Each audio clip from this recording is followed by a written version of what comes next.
Please, can you celebrate Abayomidela? I'm meeting her for the first time. Abayomidela, please, can you celebrate her? Please celebrate Abayomidela. You know, I've been following her on social media and she's doing amazing stuff. And that is why, she's doing what I really want us to talk about this afternoon. And also, yes, PL is in the building. Kai, PL. 3 days ago, I sent a message to our manager. And early in the morning, she said, she has not called you. I said, that what? Don't scare me. I sent her a message. I said, she said, see you on Saturday. Send me all the materials and post. I said, oh, wow. And it's so good to have her here today. She's been in Ibadan since morning. She's going to be preaching.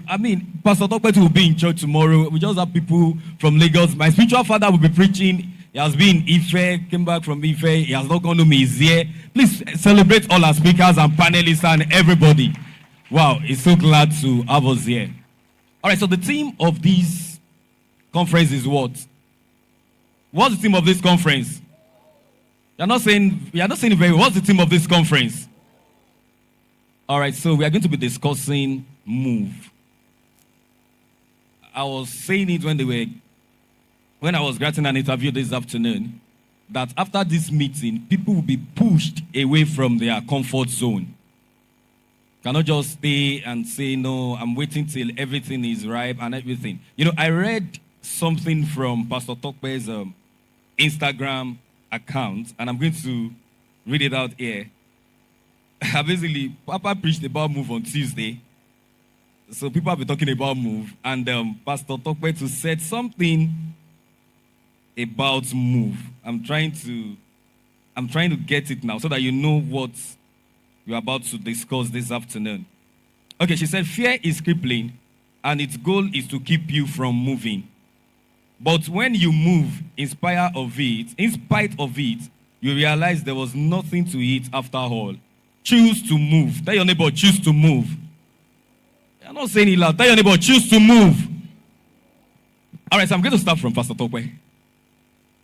Please, can you tell us about it? We know you are Pastor Tope Okodugha, and if you don't know, she's the pastor she's the wife of the pastor, the senior pastor of the new church. How many of us know the new? That's Pastor Shola's church. And also on this panel session, we have one of the members of the new. Yeah, this is the man behind Street Church. How many of you know Street Church? That's the man behind Street Church. All those preaching Bible stuff you used to see is the man behind Street Church. He's a very powerful man. Please, can you celebrate him again? He's just too humble. I know most of us don't know J. Mike. Okay, you know J. Mike. How many of us were at the Emergence Conference last year? Who did we have last year? Who did we have last year? Damilola, and today we have J. Mike. Next year we are going to have...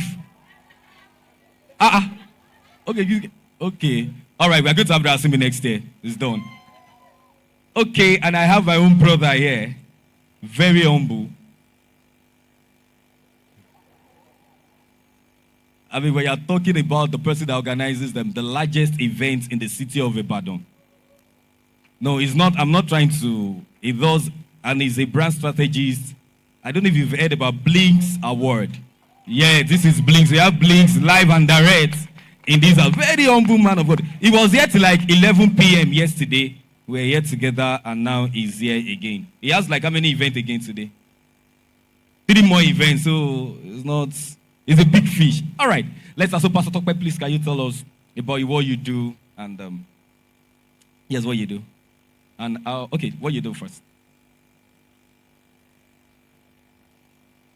Hello. Okay, good afternoon, everyone. It's so amazing to be here. Thank you for extending the invite for me to be here. I really appreciate it. So my name is Tope. I'm not a pastor yet. So my name is just Tope Okodugha. But a lot of people still call me pastor because my husband is a pastor. So pastor by association, but I don't know where that is in scripture anyway.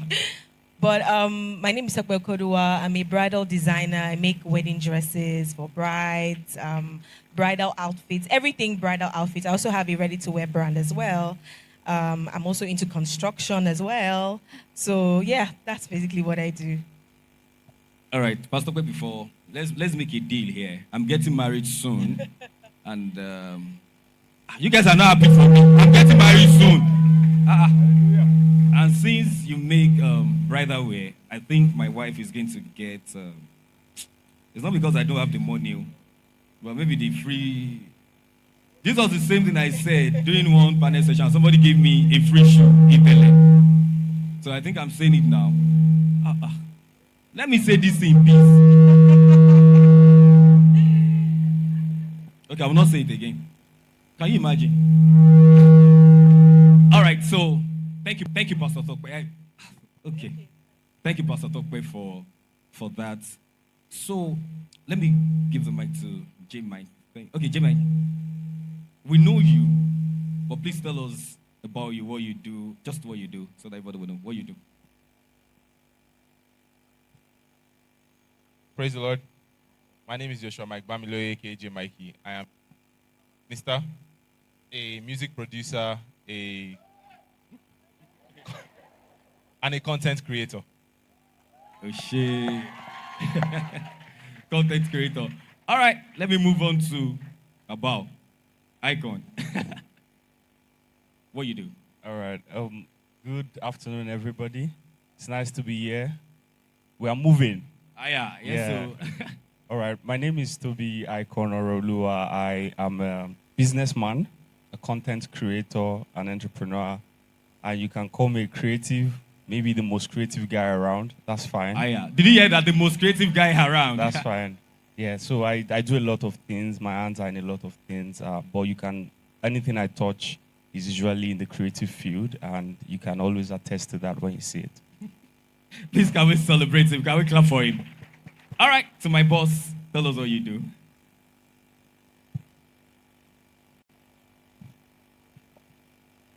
Good afternoon, everybody. My name is Akintola Blingz. I'm a brand strategist, event expert, and that's basically what I do. All right, so the next question is from you. You are a brand strategist and an event expert. So what motivated you to start those things? Why did you start? Or is that what you learned in school? You just felt like, or why did you start it? Can we hear you? Yeah, I started way back. I started event about 28 years ago. Wow, Yeah, 28 years ago. Yeah, when I was in JSS 1. And I would not say I had a reason, though I developed reasons, when I wanted to start a business from it, but I just love doing events. And I won't say a line that, okay, I was super, I knew what I was doing then, but I would say I was just lazy to try other things. I just wanted to do events. Even when I was going to the university, I did computer science and engineering. And I did it because my sister was offering that course at that time, I had no dream of being a doctor, lawyer, anything. I just wanted to do event with my life. Maybe because I was the last born, so, the pressure was not there. I just wanted to do events. Oh, wow. Please, can we clap for him? He said something profound. He said he was lazy to try every other thing. The only thing he just wanted to do is what? Events. Please, can we clap for him? All right, so please pass the mic to Icon. Icon, I'm not going to touch everywhere, but I'm going to say this. What motivated you to start Street Church? Well, basically, it's a long story, but I'll try and cut it short. Make it short, thank you. It was from a place of personal devotion. At some point in my life, I didn't care about church, and I didn't care about the things in church because I felt it was just routine, everyday things that we do. I grew up in church. I was born and bred in church. My parents are ministers in the church, so I just got to a point where I just felt like this thing, I sabi anything when I want me. There's nothing new there. But because we should thank God for our parents sometimes, because of the way they've ingrained us in the way, it's always very hard for you to just get lost without something anchoring you. So in the period of me just waving away from the church, there was still something drawing me back. And it was that factor drawing me back that made me just decide that, okay, if I don't actually get to link with this properly the way I've always known it anymore, what can I do differently to actually get new insights into what is happening in the Bible and the stories in the Bible? Because imagine, what's it called? I'm an African man, and you tell me about the fig tree, or I have faith like the mustard seed. I've never seen a mustard seed before, so I don't know what it is. I don't really understand that context. It's mostly theoretical to me. But when you tell me agbalumo seed or something, I can be able to relate quickly to it. So as a street boy and as a church boy, as it were, I just opposed the two together and started a personal devotion for myself to actually understand. So I would just wake up in the morning. It became a routine for me. Wake up in the morning, just translate particular Bible scriptures into street lingua for me to understand it better. That was how I started street church. And I just did that for myself. At some point, I just decided to put it on my own Instagram. This was 2018. I just decided to put it on my Instagram for me to be consistent, actually. Not because I wanted people to see it, for me to be consistent. So I would do a 30-day challenge for myself and put it. And I noticed people were screenshotting and reposting, and they were like, this is good, continue posting and all of that. But I didn't take it as, I didn't see it as any big deal. I just continued doing it for myself. But the pandemic came, and I know, the way God does stuff, sometimes you think you're playing, but God is serious. Sometimes you think you are catching cruise, but God is catching you. That kind of thing. So I felt like I was just doing my thing. I was just okay with it. But God was actually making a grand plan for things. And the pandemic came, and people were not going to church anymore. People were back at home, and they were not doing things and stuff. And that period, I didn't even do anything. But it just was in my heart to continue doing that. But at that point, I was in a whole lot of, how 2020 was now? You were in a whole lot of turmoil and stuff. But I went to pray and all of that. But it didn't come instantly until 2021 January. And God was just like, do this again. And I was doing it the old way. Sometimes when God is speaking to us, we think He's still in the past, but God has moved. And we need to learn to move at the pace of God and not be behind. Sometimes we build monuments where God was in a moment, where He was staying in a moment. We just build a monument and that this is God and this is it. But God has moved. He's already ahead of you. So that was what, in 2021, I was just doing it the same way. On my own Instagram, was just post it and people would come. But it got to a point, it was impressed on me heavily. And I attend the new church. That's my pastor's church. And one day after service, I was just going home, and it felt like I just had a full download of what to do exactly. So the template you are seeing now, everything that you see now, the yellow and black, I was just driving home. And it just came to me that this is how you should do it. And I got home and designed it. And we made the first post on, I think, February 21st, 2021. And from there, I just don't know what happened after that. It was not me anymore. It was not, and that was our street church, as you know it now, was bettered. And that was everything that happened in between. All right, so wait. While he was talking, I feel I want to do my first giveaway. And this is the question.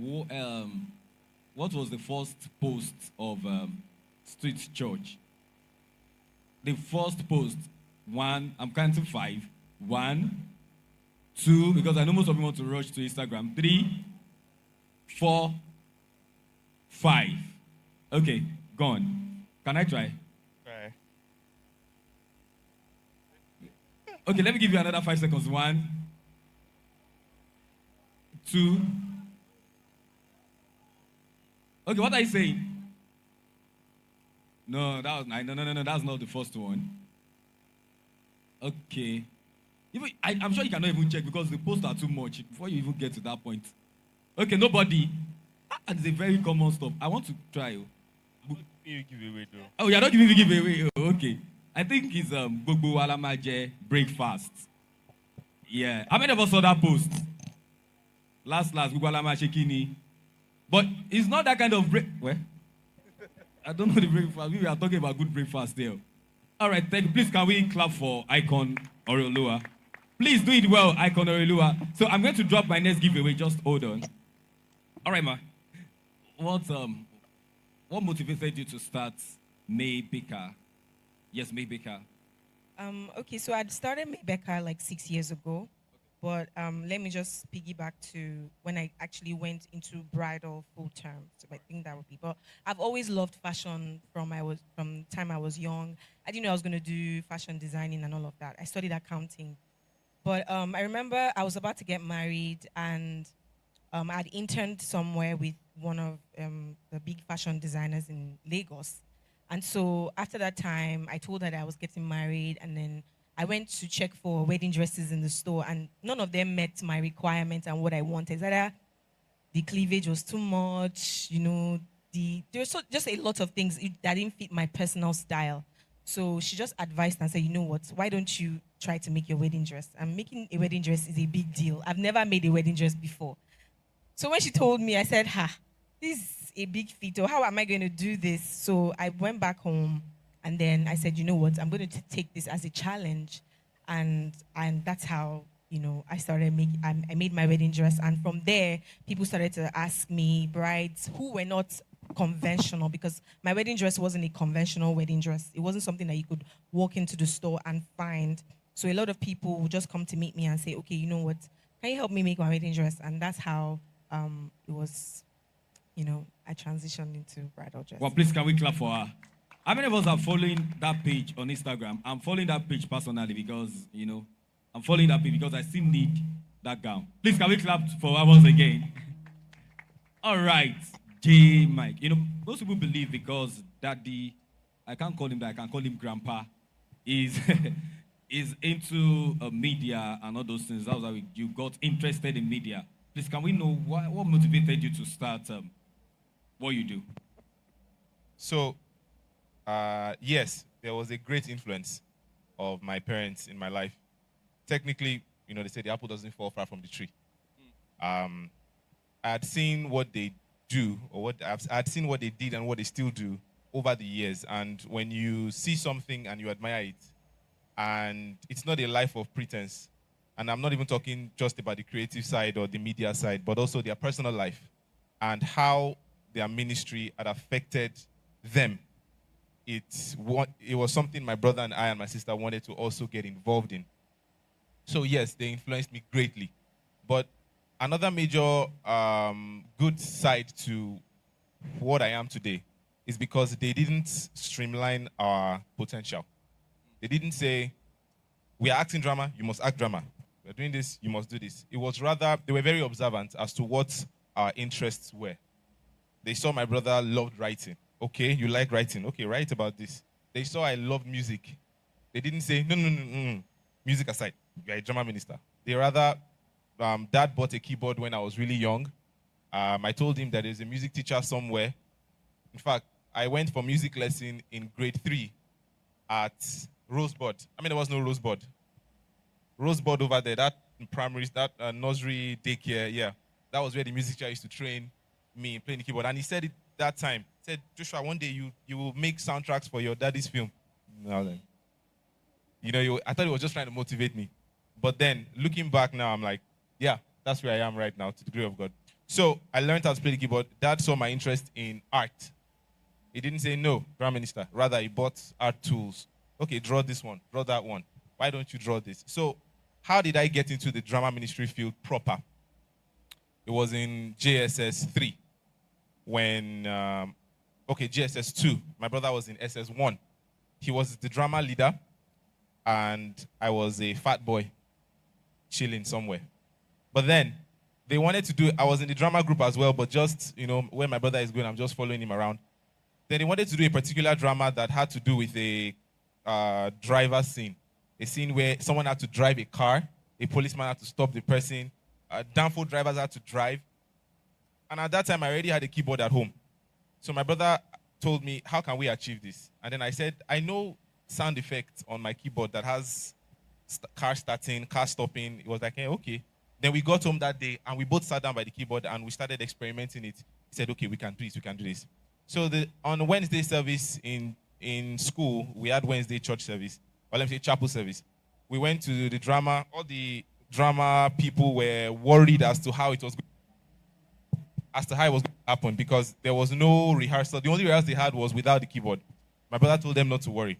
So I put the keyboard on by the stage. And then the person who was to act the downfall driver came out and he was using one eye to look at me like, guy, I don't know what you want to do. But then he got on the seat and then did something like this. As he did like this, the car started, and then the whole school went wild like, what's going on? And then did it again. He knew she said. Then he went. So we had arranged chairs on stage. And then he went to the back after everybody had entered into the bus. And then he went to the back of the chair and then he did as if he was pushing it. And then he ran back and then did his hand again. And everybody in the seat did like this. And then he started driving, and then he turned the wheel and put another sound effect of a car passing by. And then the police guy came, and then he pressed the halt, and then he had, and then everybody did like this. And then the whole school went wild. Oh my God, sound effect. And then that was how it all started. From there, Dad saw me playing the keyboard, and then he said, why don't you do a sound for, back then it was Blood on the Altar, 2005, 2006, thereabout. And then that was the first sound effect I did with the keyboard. From there, GSS 3, SS1, up till today. Of course, it kept growing, advancing, praise the Lord, from keyboards to learning how to use the software and developing, and then to releasing songs and albums to where I am. All right, please, can we appreciate J. Mike? So my next question is going to, Icon. And I'm going to pick it from what you said. Like I said, the art of this meeting is for people to start with what they have.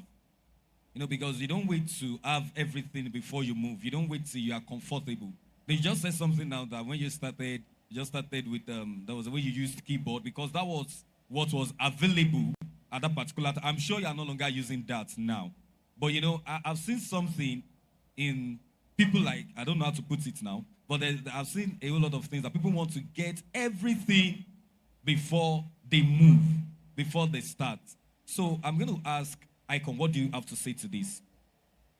I think I'll start by stop overthinking things. You just need to start. Overthinking no fit solve problem. You just need to start. There's a thing about us where we want and I think because our generation is, I would call it hyper-connected. We see people that are 10 years, 15 years ahead of us that have every equipment and they are doing things in a certain way, and we compare ourselves to them. They've gone through a process to get to where they are. Like if someone sees J. Mike, for example, now doing all the things he has been doing, and they don't know he started way back from like 2005 or stuff, till this present time, and you want to actually, you just came out of maybe secondary school or university, you want to compare your journey to that. I think that affects us a lot.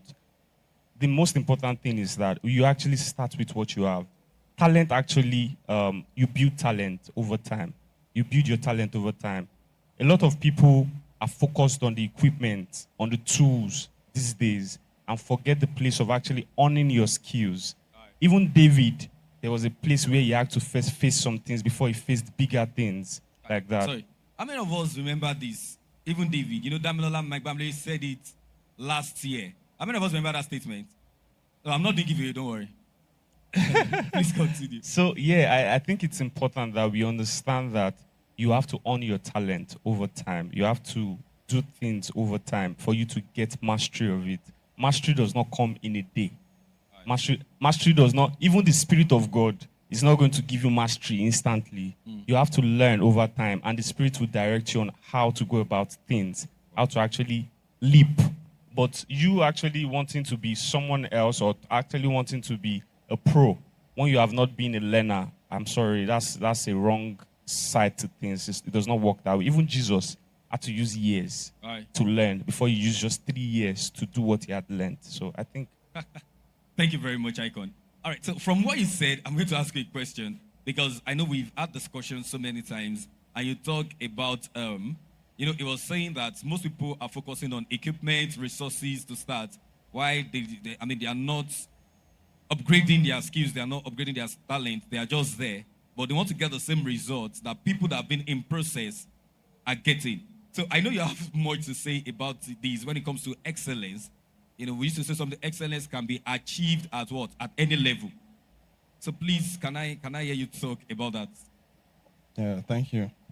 Yeah, about what he said. He said it all, but how hard few words to that.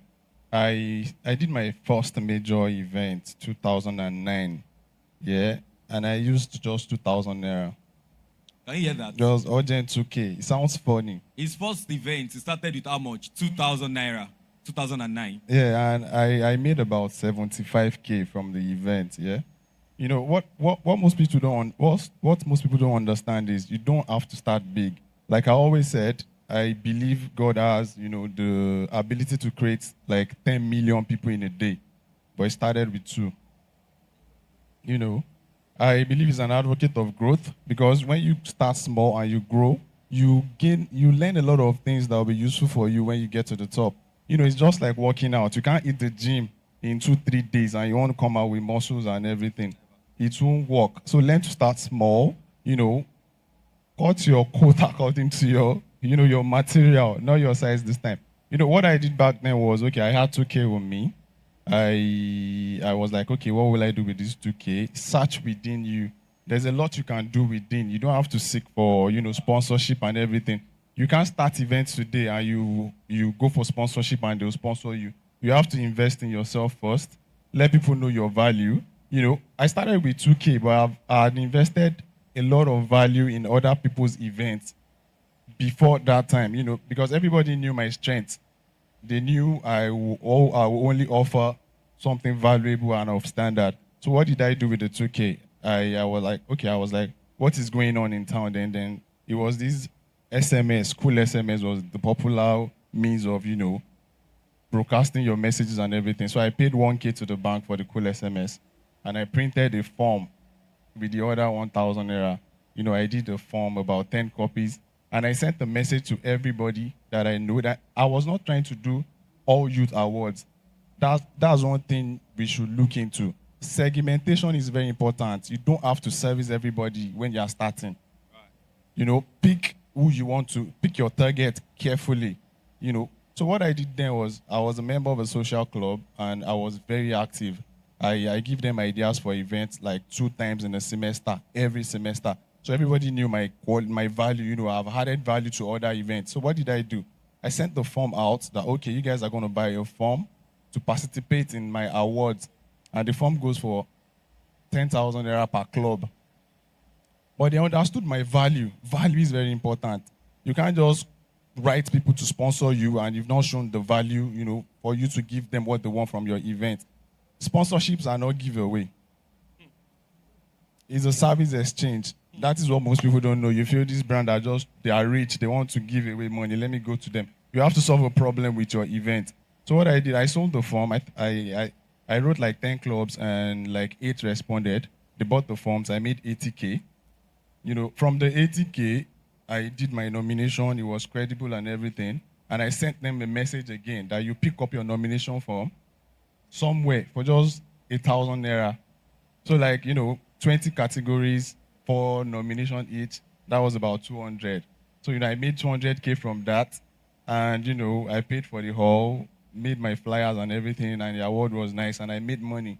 But, a lot of people will want to talk to sponsors at the first year, and no sensible sponsor will sponsor you in the first year. The only person that will sponsor is maybe your family member that just want to encourage you, to just make something happen. But learn to invest your value. Look inward. See, we celebrate what we are not, and we abandon what we are. Oh, did you hear that? Yeah, we because celebrate what we are not, and we abandon what we are. Like I said earlier, that I was just lazy to try another thing. Now everybody wants to do events, but about 28 years ago, event was nothing. It was a stupid decision to make that, okay, I want to do events. But I did not ignore what I am, what I was, and what I am still. I focused inward. There were other things that was trending there. Because I believe God gives us, the ability to do something. It might not be the right time. You might need like 6 years to grow into that thing, But everybody wants to do what's trendy. This guy is a musician. I want to do music because he's making money. Search inward. Even if your talent is not making money yet, God gave you that talent because there's a need for it in the future. So just shut your ears. I used to tell people, if I have an idea now, I share it with people just to see from the consumer's perspective. I'm not sharing it with you for validation. Sure you get, because God gave me the idea for a reason. If you are not getting the idea, then you are not my right target. Like few years ago, I had this special invite, and I sent some of my boys to give people, and he came back to the office, was like, when people are complaining about these invites now, everybody are just complaining, blah, blah. I said, who complained? He said, I gave one gate man, I gave one secretary, and I told him, did you meet one CEO? He said he met the CEO, and me and the CEO were not in good terms at 10, and I asked him, what did he say? And the guy said, wow, this is lovely. Are we eating it here, or are we taking it to the event? And I told him, those are my targeted audience. A good brand is not meant to be loved by everybody. Hi. So pick your target audience and service them. Shut your ears to other people. They are not your target audience. Thank you. Wow. Please, can we clap for him? No, please, can we clap for him? Are we tired? All right, don't worry. 4 people are still working home with land. We have Adbond. Yes, we have Adbond, Harvest, and Home. They will share their flyers now. So, that's what they will use to give you land today. It's not a scam. It is true. They are here already. And there are a lot of things to get before you leave this event. All right, so I'm going to ask probably the last question from Pastor Tope. Now, I said I went through your page and I saw, this was recent, and I saw this move stuff. I know it came out from a boarding. I guess it was a boarding, and you wrote that out because I know you're not someone that just type, except, I love the dance you and Pastor Shola used to do and all those stuff. I used to enjoy those things. But I know that came out of a body. Please, I wanted to share briefly about that move. Okay, so let me give you a backstory. So I used to be a very, very shy and a very timid person. And from my background, words of affirmation was nothing. You weren't really celebrated. If you did anything good, you just get a nod and that's it. Nothing extra.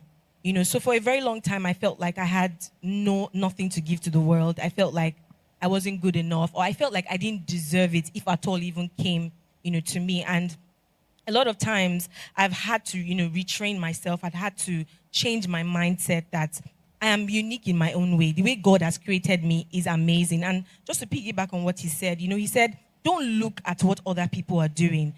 I have a mantra, I think I coined this, and I said, your authenticity is your superpower. Use it to your advantage. Ooh. There is a reason why God created you the way you are. There's a reason why, Icon is special. He's special, and that's why his street church was birthed through him. And I believe that if people actually look inward, because a lot of people are looking outward. If you look inward, there is something unique that you bring to this world. You just need to find it and then express it. So that, feeling of I wasn't good enough, I'm not good enough, was affecting my life. It was affecting how far I could go. Anything I wanted to do, I felt I deserved the barest minimum. Wow. So I wouldn't reach higher. I wouldn't, and, just to give you an example. So last year I did a bridal show, a private bridal show. Yeah. Now that show, it was faith. I did it with faith. But I didn't know I could do it. Because if you had told me like months before then would I be able to pull this off, I would have told you you're out of your mind, because I never ever thought that I was going to do it. But when I decided, so that's why I said that, it's once you step out, everything that you need will start to gravitate towards you. Once your mind is fixated on getting that thing done, everything you need will come to you. And when I started, talking about the show, people started sending me stuff. I used my personal funds and all of that. People started to say, okay, wanted to partner with me. And, when you're talking about sponsorship, is a give and take. I'm not giving you money, and then I reached out to a brand and they decided, of course, I knew someone there. And then I spoke to her. She was asking me what the show was about, how, they can come in and what they're going to get out of the show. And so we signed the deal, and that was how they partnered with us. And I was really shocked that happened. So once you know that this is what you want to do, once you feel like, Icon, I'm sure, didn't know that Street Church is going to be what it is today. Just take the first move. And once you take that first move, don't stop there. When I started my business, I started in a police barracks. Like, police barracks, how police people can be. That was where my store, all those stores, those, not even stores, not a store. All those shops in the, that they give policemen's wife. My friend's mom was a policewoman. So they gave her one of the stores. So I just thought that I needed a place. And then I started to make, the clothes there. But I knew that my audience was not part of them. So I didn't let that affect me. I kept my eyes on the prize. I'm not where I want to be, but I'm putting my eye on the prize, and I'm moving. I'm, educating myself. I'm honing my skill, like he said. And today it's a different story, and I'm still not even where I want to get to. So, yeah, that's how that, was. Please can we celebrate Pastor Tope? Well, people are really writing, so they are not clapping. All right, so J. Mike, I just wanted to say a word of encouragement to us, those of us that feel inadequate, that we feel we are not enough to move, we don't feel enough to start something. I just wanted to say, probably that's the last word for this panel session. Just go ahead. Thank you. Before I thank the organizers, Job Sean, a pastor, and it's a privilege being with you guys, seeing everybody here. Okay, let me go on. So, advice. First thing I would say is, you don't have nothing. Wow. When God created each and every one of us, He gave us something. And that thing usually looks very insignificant. If we look at many people in the Bible, when God was to command Moses to lead the people of Israel, he kept giving excuses. Then God said, "What's that you have in your hand?" To him, it's just a rod. To David, it's just a stone. All right?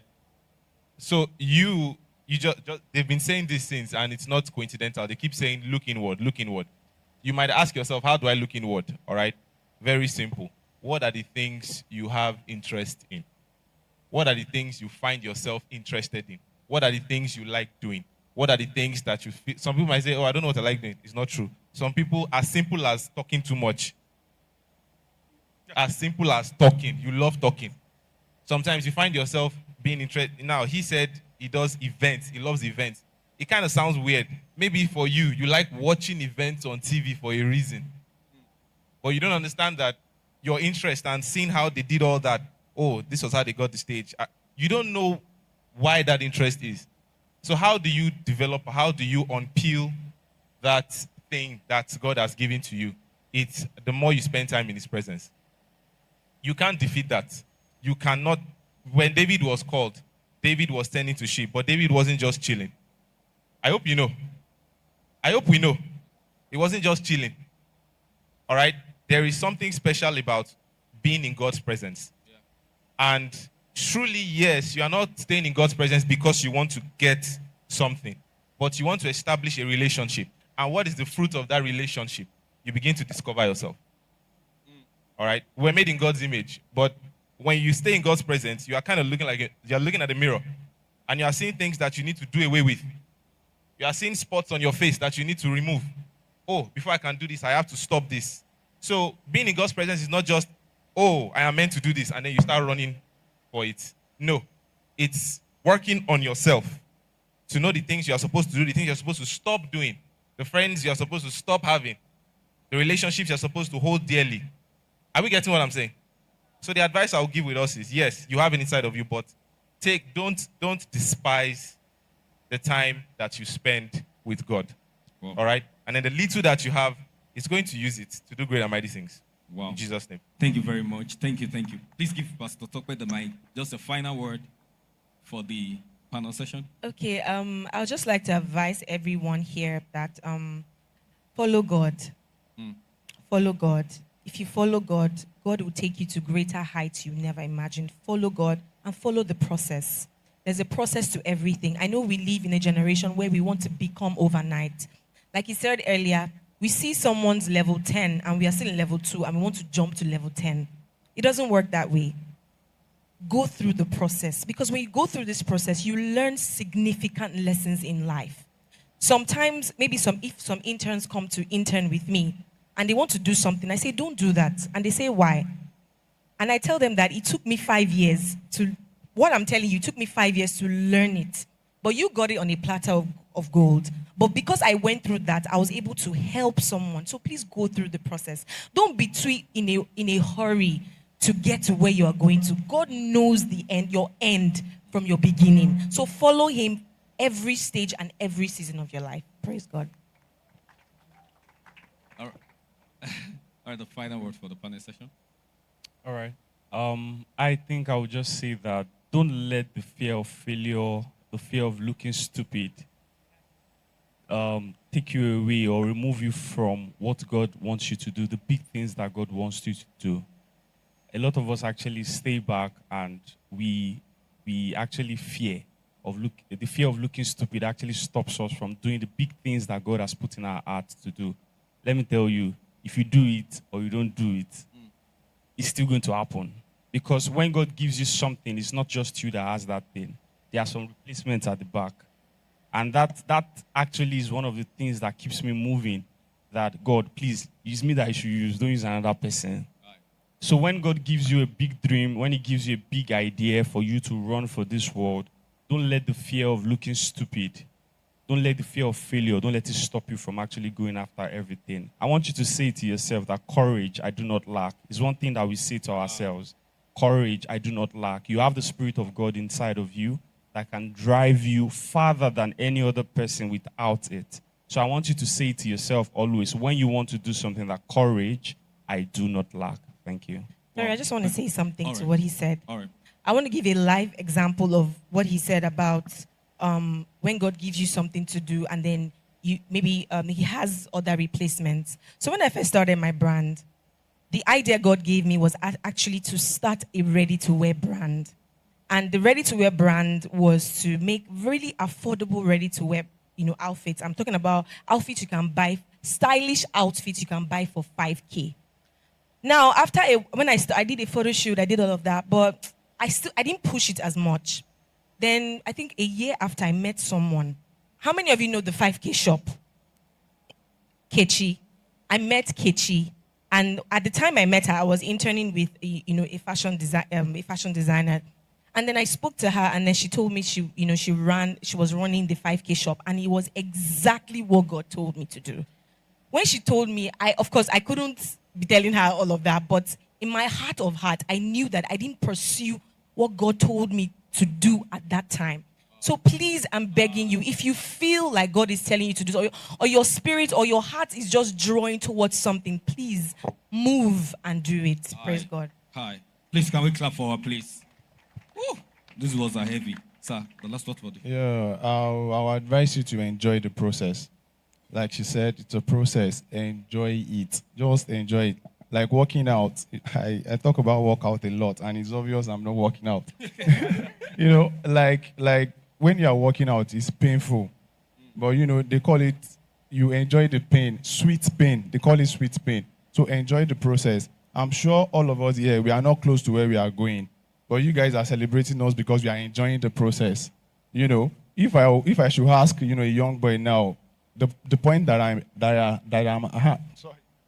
the point that I am now is slow for someone else for 28 years in the industry.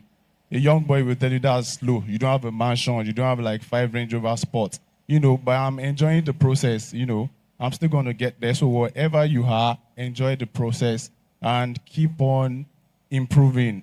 It's very important. Be consistent. Don't do just the same thing. Do it better. Thank you. Oh, wow. Please, can we appreciate all our panelists? Well, thank you so much. Oh, did you learn something? Did you learn something? All right, but while our hosts are coming, can you just bring out your phone, snap your name, do a selfie with your neighbor. Do a selfie with your neighbor. Bring out your phone, Be fast. That is part of the criteria of the giveaway. If you like, play with it, joke with it. Bring out your phone, do a selfie, see Pastor Laju doing it. See, so I don't know why you will not do it. Now pick up your phone, do a selfie with your partner, and post on Instagram with whatever you have learned. Tag at the Bishop Shane and at the Emergence Conference. At the Bishop Shane and at the Emergence Conference. You don't know the person you are snapping with today. Maybe you are going to need the person's help tomorrow. Maybe that's the ladder you need to climb on to get whatever you need. Please come.